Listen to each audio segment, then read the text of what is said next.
He did not like that. He just texted me a screenshot and said, you can come pick up car. This whole thing, what an absolute waste of time. Oh boy, frick.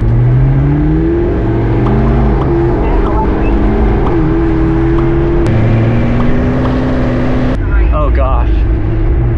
Oh, yep, nope, let's stop. There's a bunch of indents and like marring all over them. That's just gonna make it worse and worse. It's just gonna get worse and worse.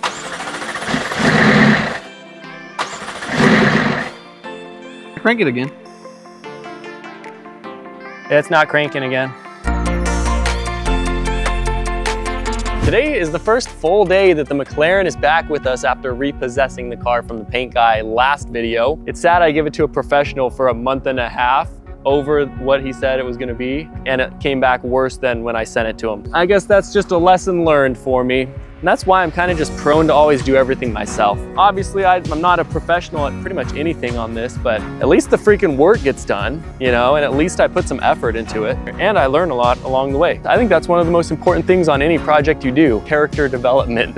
Learning how to do the hard stuff and sticking to a project until it's done. It's a good skill to have. I texted Ryan, I want to get a lot of stuff knocked out as fast as possible, so he's gonna head over here, help me change the spark plugs and ignition coils. And once that's done, hopefully we can get this thing mechanically sorted. There's a low oil pressure warning. This thing has been consistently throwing. So I just want to have Ryan check that over and make sure there's not some crazy mechanical problem going on here, you know, before I start it up and run this thing too often. And then I want to get on to paint, and then there's really just miscellaneous stuff to do besides that. Then just basically reassemble the rest of the car and it should be good to go. All right, but before he gets here, I'm gonna go ahead and just wipe this thing down again, get this thing back to the condition I sent it to the paint guy in. It's almost like I take pride in what I do.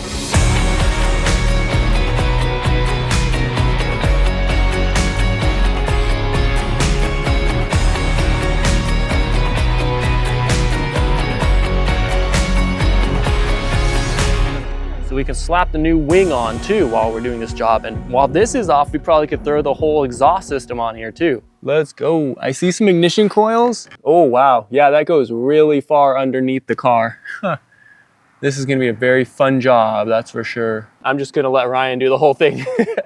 I told him I'd help him, but I'm just gonna be like, bro, I gotta take a call. And then I'll come back like 4 hours later. While we're digging into it though, I think this is gonna be really good for knowing the actual mechanical condition of the car. We might even solve all the mechanical problems by doing this job alone. The ignition coils and the plugs should solve the misfire issue. And while we have the plugs out, we can also scope into the cylinders and see if all that is still good. And if we need to add some oil to the cylinders just to make sure there's lubrication going on, we can do that at the same time as well, while we diagnose the low oil pressure warning we're getting. So this is probably a good first task to do on the car now that we have it back. So I'm gonna get to work. I'm gonna see if I can find a video that'll show me how to take this stuff off in the meantime while Ryan is. Let's go.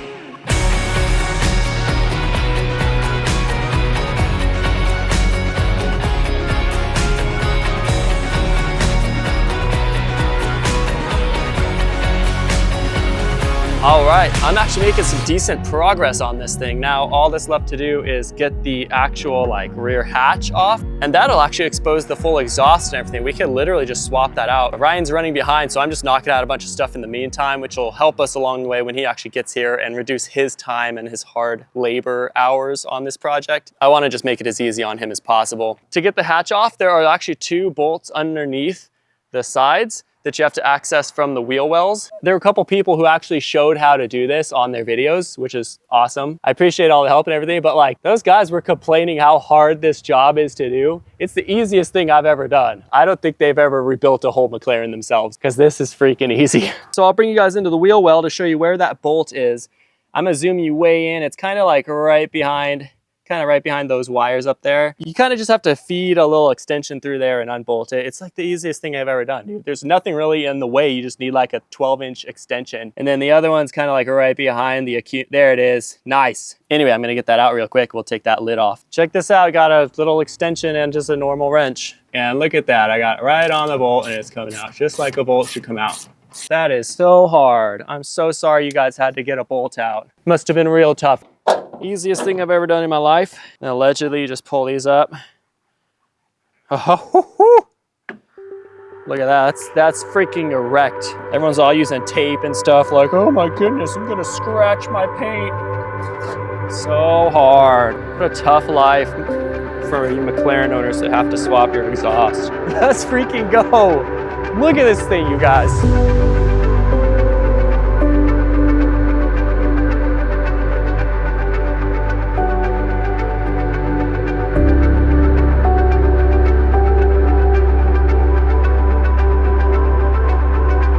Guys, we got the full exhaust uncovered. We can swap this out with the new titanium pipe we have. Something I just noticed about maybe the smoke issue we're having, it's obviously wet right here. The only thing I think will penetrate like that looks is probably oil. And it does seem one side is running heavier smoke than the other. This one's more wet than that one is. I now suspect there may be just oil in the exhaust somehow, be it overfilled oil or something with the turbos leaking oil. We have yet to find that out. To end the night off, I think I'm actually gonna pull the exhaust system out of here because we'll have to get that out anyway when we're slapping in the new titanium exhaust. It's gonna look so sick. And I think if we get the intake hoses off, that'll make it a little easier to access the spark plugs, the ignition coils, whatnot, which I can actually see pretty clearly now. I think we'll be fine. I think we'll be all right with all these doors and stuff out of the way. It's just gonna be a tight fit. It's just gonna be a tight fit. Let's take a moment and send some prayers over to Ryan. I have no idea where that guy is. Hopefully he's okay. I need my car fixed. All right, I need my car fixed, Ryan. You can't be late next time or you're fired.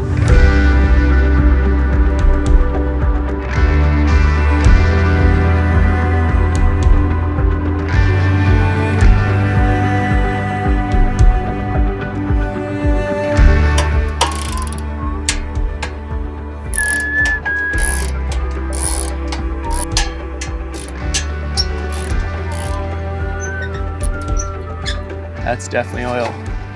And it's still wet too. Oh yeah. Guys, let's freaking go. Sheesh. Look at this thing. Oh yeah. There is clearly oil in the intake. How would that even happen? All right, we've made an important discovery. There is oil in the intake. I've heard of that happening before. I can't remember what the cause might be. And this oil here is just from the intake tube sitting there. So pretty substantial amount of oil in the exhaust and the intake systems. So no real idea what that would do. But we're making some serious progress on this thing. Ignition coils are next, and then we can install the full exhaust system. And hopefully it's nothing big, you know, why there's oil in the intake. Wow.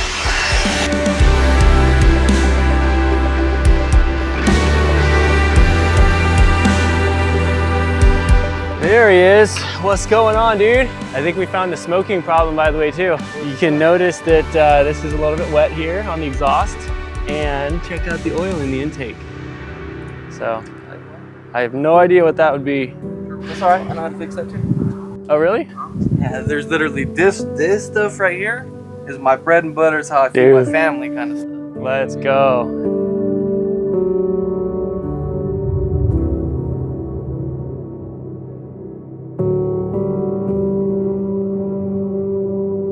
Really curious why it would randomly blow the turbo seals, because when I got it, there was no smoke at all. And then I drove it around the block one time and then fired it up. Next time it started smoking like crazy. I figured because of the timing of the smoke, it was the fuel additive that burns a bunch of white smoke that I put in the fuel. You know what, dude? I trust whatever you think is best. Yeah, I'm gonna let you take the lead. So Ryan started poking around to get his bearings, asking me an irrelevant question so he could start to formulate a theory why the smoke would have appeared out of nowhere.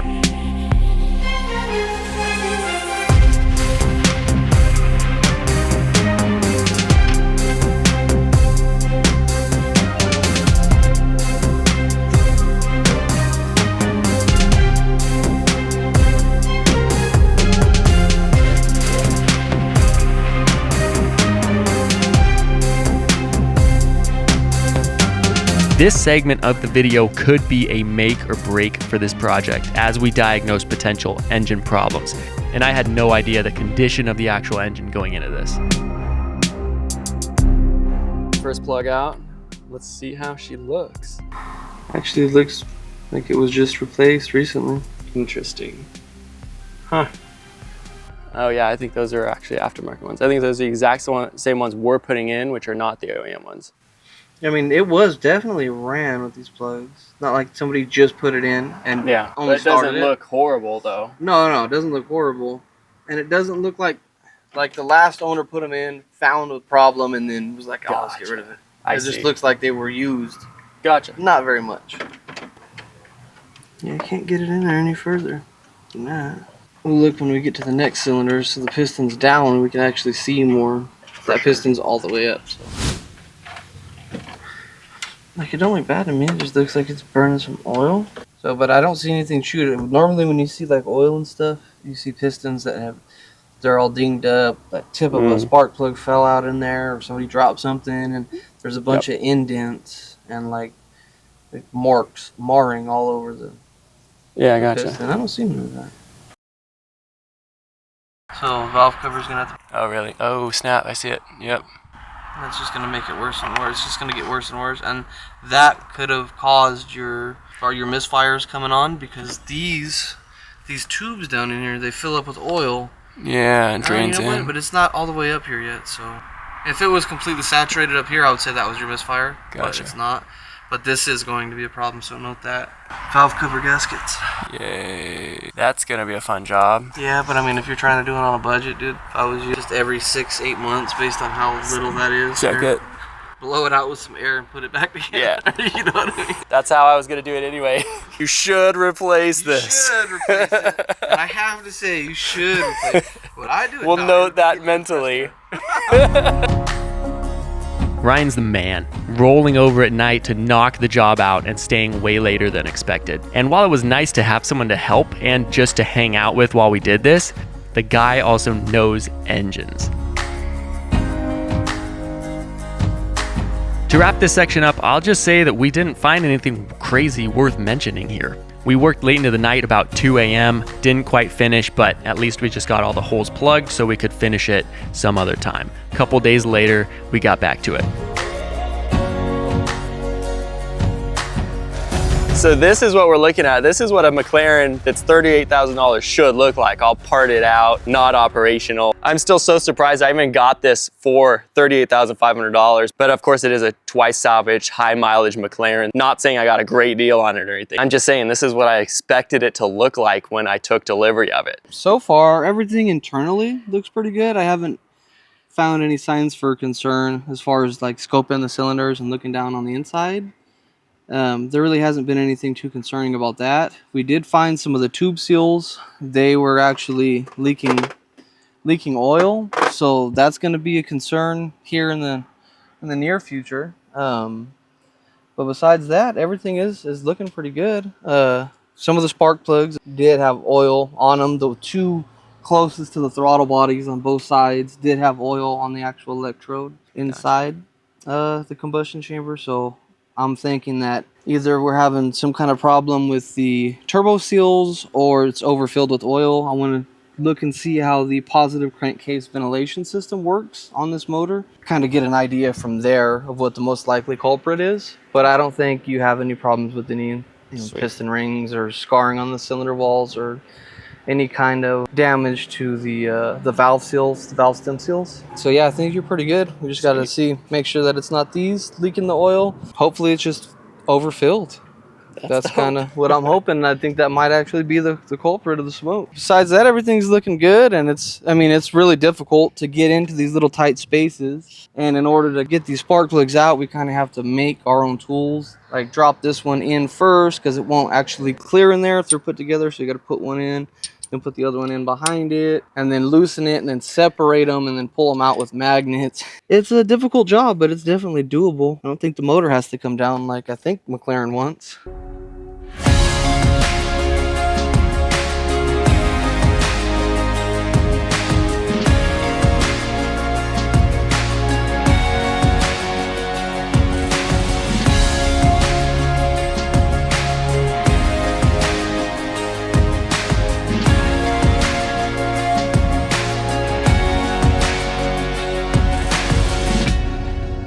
The contents of this box is actually something I've been waiting for a very long time, to see how this thing looks and just hear it. It's gonna be freaking awesome. All right, ladies and gentlemen, we have ourselves a titanium catback exhaust for this thing. And while it probably looks insanely nice to you guys, I talked a Chinese seller down to like $1,200 for this entire thing. So pretty freaking good looking. Hopefully this thing will wake the beast up and really make it sound like a supercar. Right now it's kind of just like a V8 kind of rumble. A little bit spicier than just a normal V8, but it just doesn't have that titanium sound just yet. So let's go ahead and slap this guy in, and then Ryan's gonna get here and diagnose the engine with me. We're gonna fire it up for the first time and hopefully solve the smoke issue today and hear a brand new titanium exhaust installed on this thing. It's so light. This thing's gotta be under 5 pounds. It gotta be like 3.5 pounds maybe. That is insane for like 1,200 bucks. A McLaren exhaust. That's gonna sound so good, dude. If nothing else, that just looks a whole lot better. Look at this. Let's freaking go, dude. That is so sick. Oh, I see. So they just include extra hardware in case 650S and the MP412C are slightly different, I think. So they probably include brackets for both just so they get less complaints and less return requests. And these probably only cost like $1 to make, so that's really interesting. If you need the MP412C ones or these brackets for some reason, let me know.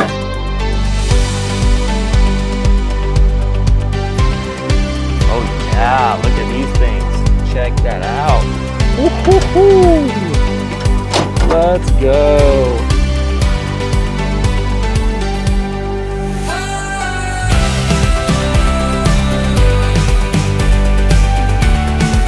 I know this moment may not seem like a huge thing, especially here in YouTube land, but earlier this year I was just trying to get the engine bay open for months. Back then, with the excitement of just having the freaking engine bay open, I never could have imagined installing a new titanium exhaust on this thing. Watching this footage makes me feel like we just time jumped to the end of the project. I don't know, it's just kind of a cool feeling of accomplishment seeing how far we've come. All right, just like that, we have the exhaust installed, boys. Easy money. That ain't going freaking anywhere. Time has come to finally fill the oil correctly. The only way I've been filling this car up with oil is basically just like dumping in 6 quarts and then just like calling it good. But allegedly you have to go 5 quarts to start, then half quarts from then on to get it right and check it and then fill more and then check it and then whatever. I'm sure if you've been following this series, you remember how sketchy the oil was when I drained it and I only got 4.5 quarts out of it. So there is a chance that it actually had enough oil in it, but it didn't drain correctly the first time. So I probably did overfill it ever since I got the car and was filling up with oil. At least there is oil in it. Let's drain it all out, do this the proper way this time so we can ensure, hopefully, that there's not too much oil in there.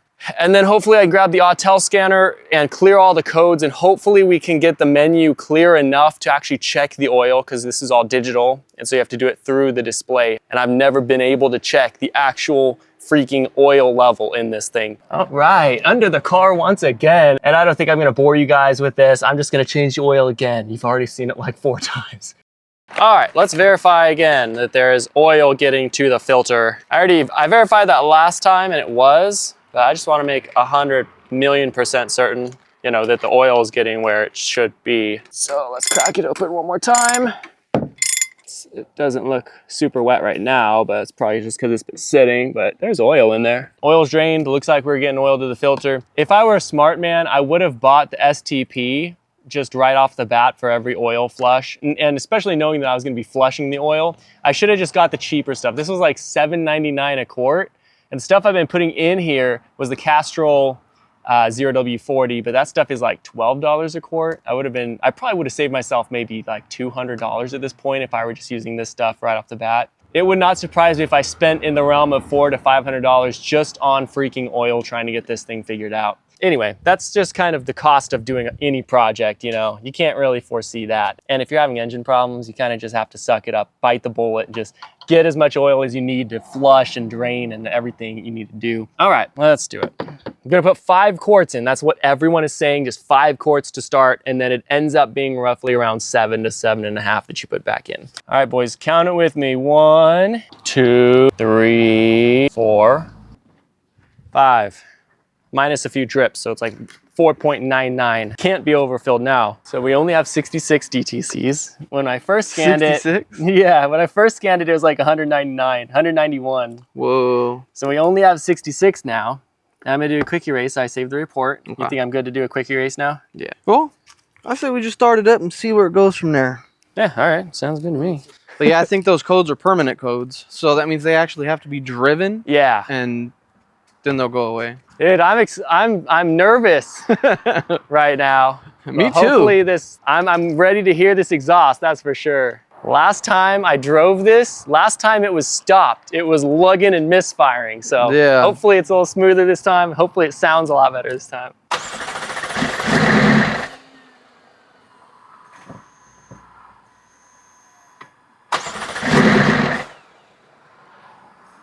You want me to keep cranking it? Yeah, crank it again. It's not cranking again. Okay, we'll have to clear the codes to get it to crank. I think there's the mass airflow sensors are inside the actual intercoolers. Okay, let's throw those charge pipes on real quick. And the mass airflow sensors, if they don't get signal properly, then the car will do this exact thing what it was just doing. You know what? Before we put these on, let me unplug these sensors right here. If they're not plugged in, it'll run off of like a base Map. No, we're gonna have to put those on. Yeah, we're gonna let it run for a little bit. We pulled all the plugs out and we looked down all the cylinders.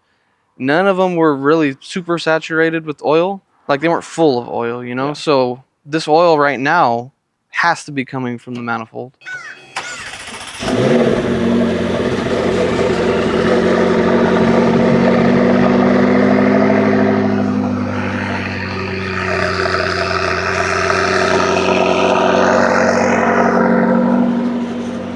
That's definitely oil. Yeah. I'd let it run for a little bit. You know your oil level is correct, right? Yeah, sounds nice though. It's definitely clearing up.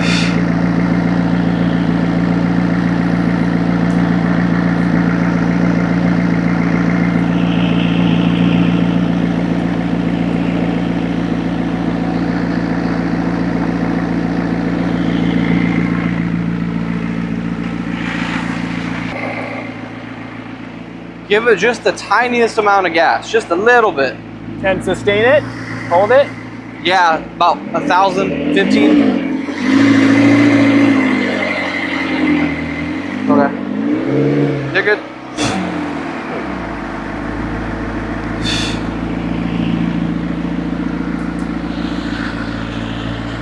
It's not letting me get past the oil pressure fault, so I can't check the oil level. Your oil pressure switch is saying 0. That's typical of like a faulty switch and not actual low oil pressure. Okay. If it was actual low, it would show a low value, not just 0. And I think these cars are known, if they actually have an oil pressure problem, they'll actually shut off.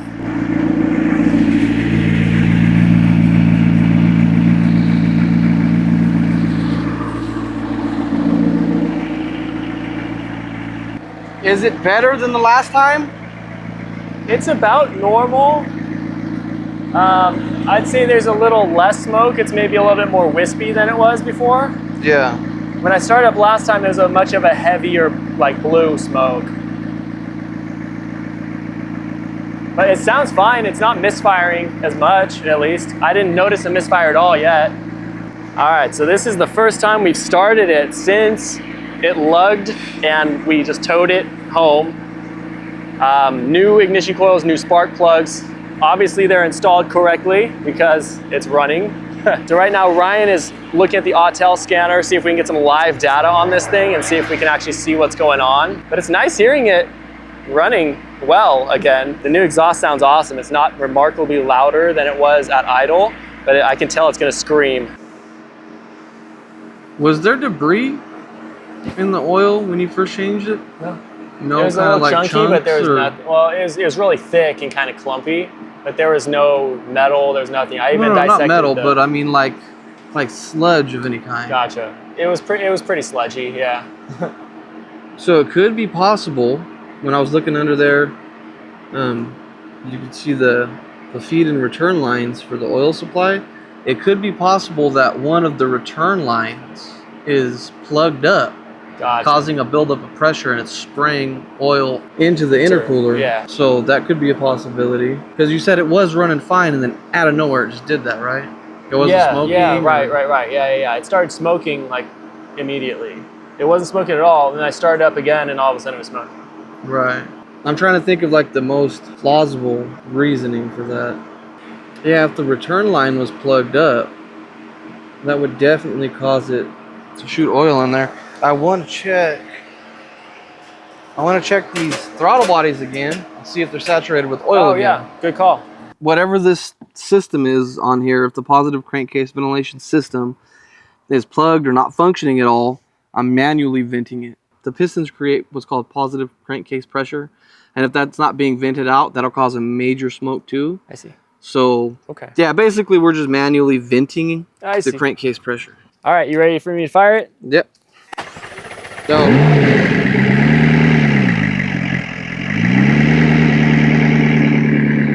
It's not smoking at all.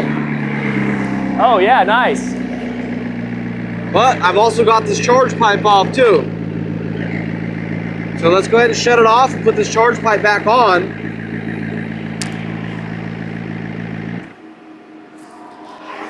We'll put this charge pipe back on, and then now what's really cool is we've got to distinguish between, now if I put this charge pipe back on and it starts smoking again, we know we've got a problem in this side, and this side's return line is probably plugged from the sludge. But if it makes no change, we got a problem with the positive crankcase ventilation system on this thing. Okay. And we'll pretty much pinpoint where it's at, and then we just got to figure out that system. Dude. And if nothing else, I could just tape the rag on there and just drive it. So that makes me feel real optimistic that this motor's okay, and that the crucial, most expensive parts of this thing are safe. Yeah. So that's like a sigh of relief just by seeing that smoke be gone, you know? Okay, so I'm gonna cover this again. Okay, and I'll fire it back And if up. it starts smoking, then we know the problem's over here in this system somewhere. Sounds good.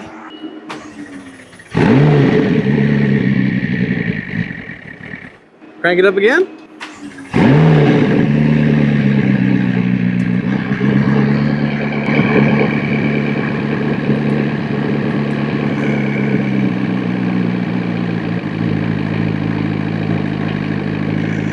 Yeah, come check it out. Now, watch when I put this back on, it'll probably start smoking like crazy. It's probably gonna die when I take my hand off, but... Okay. Now when I put this back on, it's probably gonna smoke like crazy again. Let's try it.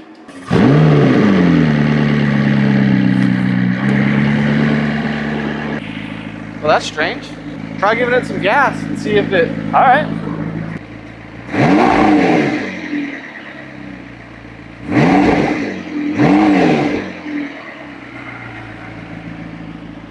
I feel like I smell it a little bit, yeah. There was a little bit of blue smoke. Let me take this off and cover it with the rag again. Okay. And then see what happens there. Okay. So on a lot of BMWs and Mercedes-Benzes, they have a thing in their valve covers called the oil separator. Okay. And it's like a vacuum diaphragm deal. And when those rupture, they cause it to smoke really bad. And this didn't have any positive crankcase pressure. It seemed like it wanted to have a vacuum. So it could be the valve covers if it has that same kind of Mercedes-Benz, BMW, Audi system on there. So rev it up real quick, see if it smokes.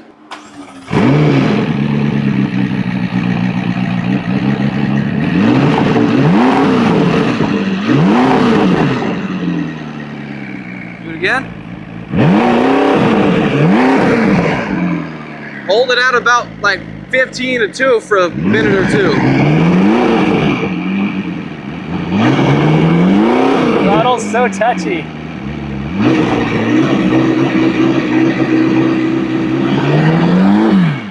Will you crank it up one more time? Just let it run for like 5-10 minutes.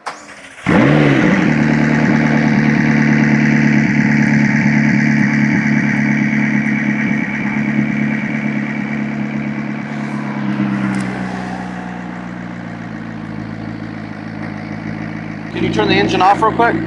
Okay, go ahead and fire it up.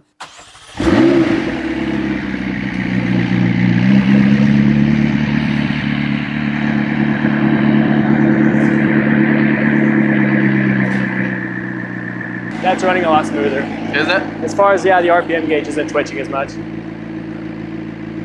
And then another thing too is when cars have sat for a while, they haven't ran for a long time, just running them overall, the more they run, the better they run. Yeah.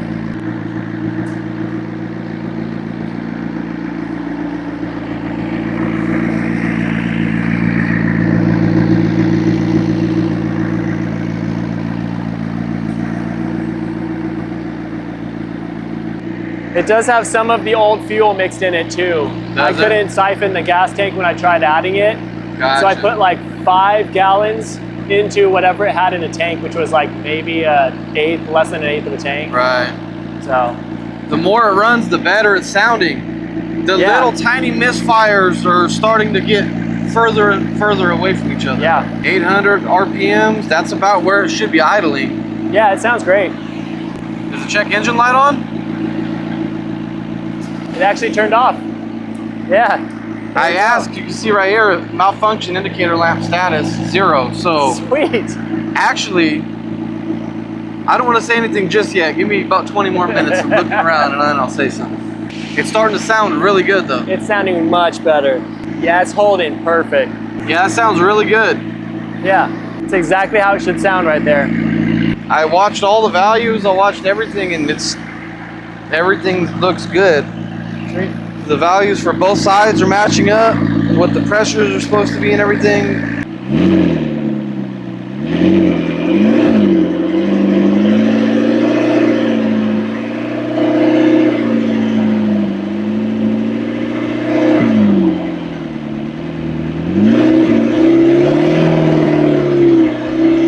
Okay, that's good.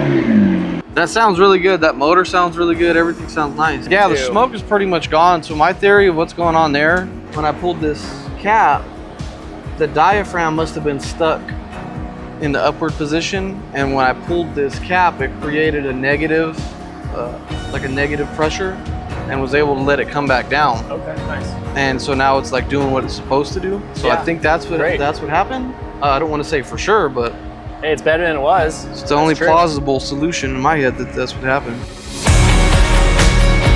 I will speak for all of us when I say what a huge relief hearing this engine just smooth out and all the smoke go away. Another massive shout out to Ryan. The guy has been so generous with his time. I'm gonna link his channel down below if you guys can go show him some love. He doesn't have much on there, but he's been filming a lot and I'm excited to see him start posting. So I guess the takeaway here, kids, is just don't overfill your McLaren with oil. I am so glad we didn't find anything that killed this project. I still can't believe to this day that this $38,500 McLaren is an actual run and drive car without any real mechanical problems besides the ones that were easily fixed already. Once this thing gets painted and ironed all the way out, it's going to be an absolute honor to get this thing back on the streets once again, give it a new life, especially with just such a cool story behind it. I am very much looking forward to the day we put a license plate on it. So freaking sweet. Brand new, very good day. Now that we know that it runs correctly and there's no more smoke really, it is now my job to button this back up now that we have everything done that we needed all these panels off for. So let's get to that. Let's slap it all back together. All right, let's get the intake cover on. I think I fixed this in episode like 6 or 7. This freaking heat shield is deteriorating and pulling this thing in and out and smacking up against this made it come loose. More, so I'm gonna absolutely destroy this thing with spray adhesive right now. But I do wanna fix this well enough. Obviously, a fix for this would actually just be buy a new one, but I want this to look good enough because I actually had somebody come up here the other day and ask if this was a fire damaged car because they saw this, and like, it's a fair point. It's just the heat over freaking 60,000 miles driving this thing in this high performance engine. We're better than it was. Screw it. All right, let's see if we can get some grommets on these things. All of these besides one are all gone.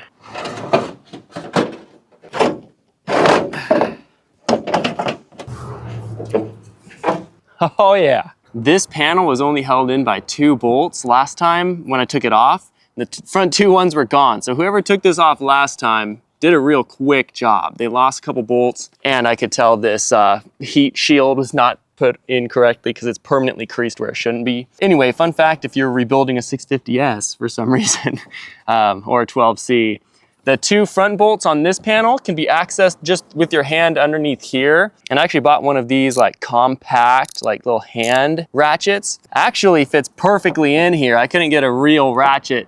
I could have probably snaked some extensions from underneath up here, but this, I mean, it's perfect. Perfect size for one of these little compact ratchet things. Anyway, easy enough. I don't know why everyone was complaining about this job online, how hard it is to get this cover off. I'm about to install the wing, the new aftermarket wing I have, and here's the damage that I mentioned last video from shipping. Obviously got hit or cracked or dropped or something. So I'm gonna see if I can put some windshield repair resin in there and make it a little better in the meantime while I try to get some form of a resolution from the seller. As far as I remember, unfortunately though, I already reached out about this damage right when I unboxed it the first time, and they basically said that's just too bad. So anyway, I'm gonna slap it on the car, see if I even like it first, and then I'll try to work out some form of resolution since the thing was literally cracked straight out of the box. And this thing was like $800. So it's not like it was just some $100 aftermarket wing and it's just like too bad. It's like 800 bucks for this thing. And it came like this. Oh, that's actually working great. How about that? I really did try to make this wing work, but it was just riddled with damage and fitment was way off. So I ended up just putting the stock wing back on, at least for the time being. Chances are I never get a new wing from them or even a refund. So that's probably $800 down the drain, and I just end up running the stock wing. I freaking hate wasting money like that, and I wish Chinese sellers acknowledged their generally poor quality control in these situations and would offer some form of a freaking solution for their crappy service. And this was all through eBay, and I still didn't get any kind of resolution. All right, I'm gonna move along to fixing the clock spring codes it seems to be throwing again. When I got the car, the clock spring was bad. It was completely shot, so it was throwing ESC fault and limp home mode. Then it gives you a power steering fault and it gives you a suspension fault because all of that is read through the clock spring and the steering angle and everything. So I replaced the clock spring and all those went away, but now they're all back again. I have no idea, but that's what we're trying to figure out right now. And then this thing is basically 100% mechanically sorted. I'm gonna jack up the front end so it makes it easier to steering angle sense, and then we'll see if we can figure this out.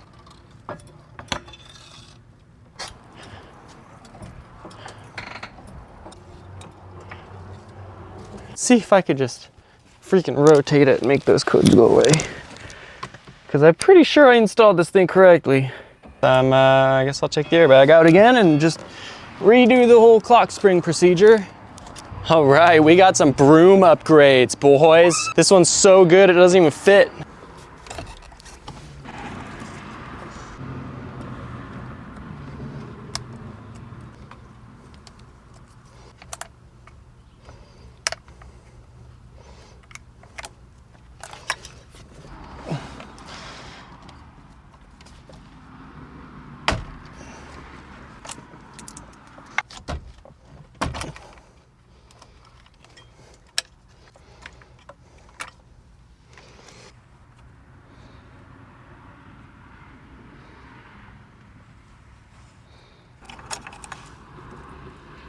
All right, we're still getting the ESC fault limp home. Let's go ahead and just try turning the wheels all the way lock left and all the way lock right.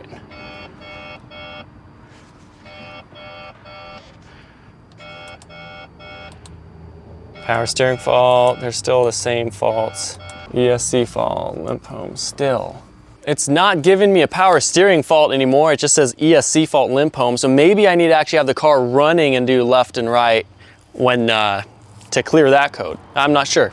I'm just gonna fire it up, see how a cold start sounds on this new exhaust, see if it smokes. I haven't fired it up since we fired it up last time. Yeah, we'll just see if it clears any codes. It doesn't say power steering fault anymore, which is good. So I think we might have solved that small issue. All right, let's do it.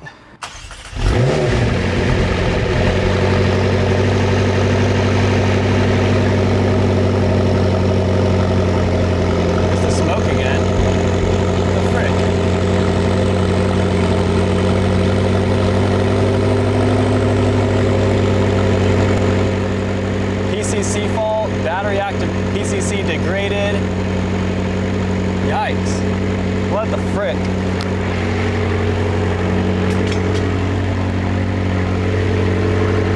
No more smoke. All right, let's see if we can figure this out. All right, no more smoke. about that?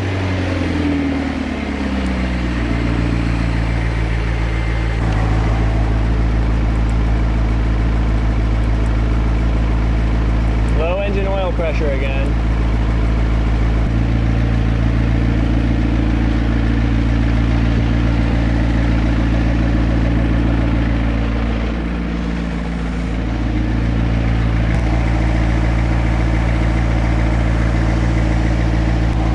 Yeah, it gave me all the faults again.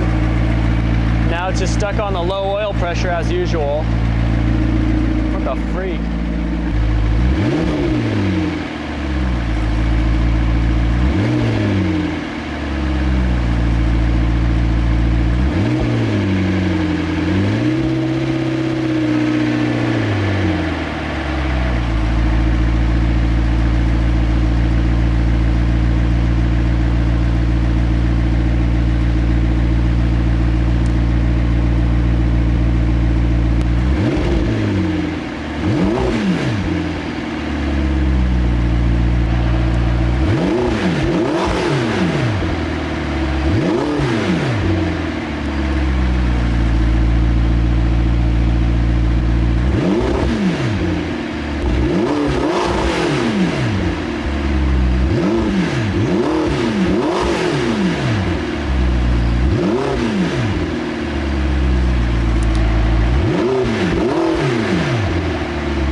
I think that's where we're gonna probably have to call this episode, all right? I think we're well on our way to getting this thing mechanically sorted, I hope.